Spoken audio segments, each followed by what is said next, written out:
the first thing we should do is get an update on where things stand with the 12 annual appropriations bills. And just as a reminder to viewers, those are the bills that need to be passed to keep government agencies running past the end of the fiscal year, which is September 30th. And if they don't do that, then there's a funding lapse, or otherwise known as a government shutdown. But we'll get into that later. Where do things stand right now with the 12 bills? I think in a word, I'd say it's a mess. Um, this has been a really tough, bad year for appropriations in many ways because the politics now are so dicey, so tense, so polarized that even the simplest bills are just too heavy a lift. And you have the House, this House majority with such a slim majority of 2 to 3 seats. It seems to change by the week, but so tiny that they can barely get anything over the finish line because they're trying to push out these partisan spending bills, right? Because Republicans are eager to show their fiscal conservative credentials. They're not working with Democrats on these bills. But that means they have to get every single Republican duck in a row in order to get them passed through the House, and they can't do it, Bob. We've seen now they passed some of them.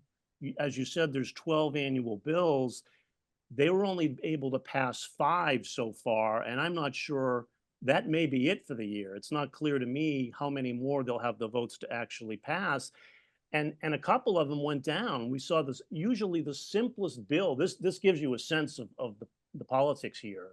I mean, the simplest of the 12 bills, the tiniest of the 12 bills, is the legislative branch bill, right? It just basically just funds Congress and some legislative agencies just to make them run, to keep the offices open on Capitol Hill.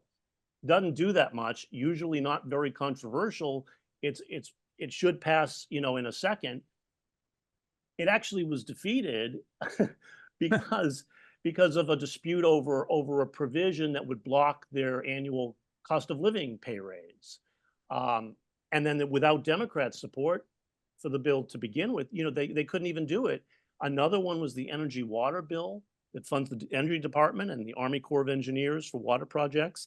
Usually not that controversial. They had to pull it from the floor. They didn't have the votes out of the most mundane little provisions, Bob. I mean, this was not big funding disputes that took this bill down. These were very parochial concerns. It got down to a debate from the Georgia delegation over a study to deepen a harbor, whether there would be funding for this study to deepen a harbor. I'm not kidding. They really wanted that study. The appropriators wouldn't let it in. They said it would violate the authorization bill. It gets very complicated. But the point was, a tiny concern like that was enough to take down this bill. I mean, they just can't do it. So they did pass 5. We'll give them credit where credit's due, right? They passed the defense bill. They passed State Department bill. They did pass the Homeland Security bill, which is controversial, but all on party line votes. But they managed to pass 5 of them. But now the clock is going to run out on them because when they get back in September, the government shuts down on September 30 unless they pass so all their attention has to shift to passing a stopgap temporary funding extension just to avoid a shutdown. And we can talk about it, but even that's going to be an incredibly heavy lift.